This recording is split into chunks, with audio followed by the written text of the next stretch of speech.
Hey guys, this is Revathi Srinivas. ఈ video వచ్చేసి శివరాత్రి రోజు నైట్ వీడియో, అంటే సండే నైట్ మా విలేజ్లో శివరాత్రి సెలబ్రేషన్స్ ఒక్కొక్క గుడిలో ఎలా జరుగుతున్నాయని వీడియో.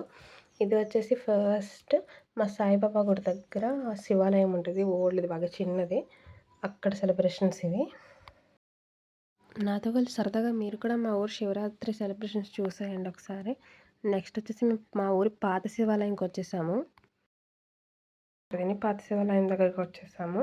ఇక్కడ ఎప్పుడు బాగా చేస్తారు, మరి ఈ ఇయర్ ఏమైందో అసలు డెకరేషన్ కానీ ఏమీ లేదు. నేనే షాక్ అయ్యాను, ఏంటి ఇలా అయింది అని. మా హస్బెండ్ బహ్రెయిన్‌లో ఉంటారు కదా, చూపిద్దాం మా ఊర్లో అనేసి తీసుకొచ్చాను నేను. తీసుకొచ్చేసరికి ఇక్కడ సెలబ్రేషన్స్ ఏం జరగలేదు. సో ఇట్స్ ఓకే అనేసి శివాలయంలోని పక్కనే విష్ణాలయం ఉంటుంది, అక్కడ కూడా దర్శనం చేసుకొని కాసేపు కూర్చొని ప్రసాదం తీసుకొని మళ్ళీ ఇంకొక శివాలయం దగ్గరికి స్టార్ట్ అయ్యాము. ఇంతకీ మీరు ఇయర్ ఫాస్టింగ్ ఉన్నాము లేదా అని చెప్పనే లేదు. నేనైతే ఇయర్ ఫాస్టింగ్ లేను, నా హెల్త్ కండిషన్ బాగోకపోవడం వల్ల. మీరు ఉన్నారో లేదో అనేది కామెంట్ చేసేయండి మర్చిపోకుండా. ఇది మేము మార్నింగ్ నుంచి పూజలు చేయించుకున్న శివాలయం, అభిషేకాలు అర్చనలు అన్నీ మేము ఎక్కువ ఈ గుడిలోనే చేయించుకుంటాము. ఈ గుడి వచ్చేసి మా గ్రామ దేవత మురళమ్మ అమ్మవారి గుడి బ్యాక్ సైడ్ ఉంటుంది శివాలయం ఇది. ఇక్కడికి వచ్చేసాము ఇంక లాస్ట్లో వచ్చేసి దర్శనం చేసుకున్నాము.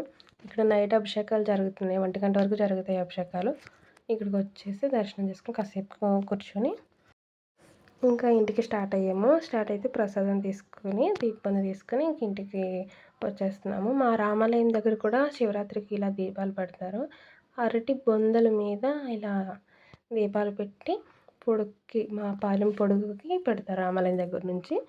ఇక్కడ కూడా చూసుకొని మెల్లిగా లాస్ట్లో పులిహార ప్రసాదం తీసుకొని ఇంటికి వచ్చేసాను ఫైనల్లీ.